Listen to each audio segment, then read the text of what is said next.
دقیقاً همون غذایی که تو خونه درست میکنی ولی همه فکر میکنن از چه رستوران خفنی سفارش دادی.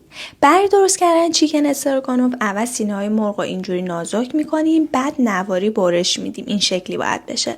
بهش ادویه ها و سس خردل رو میذاریم چند ساعت توی یخچال تا استراحت کنه. تو این فاصله یه مقدار سیب زمینی رو رشته‌های نازک میکنیم، داخل یخ میریزیم، بعد آب کشی میکنیم و خشک میکنیم.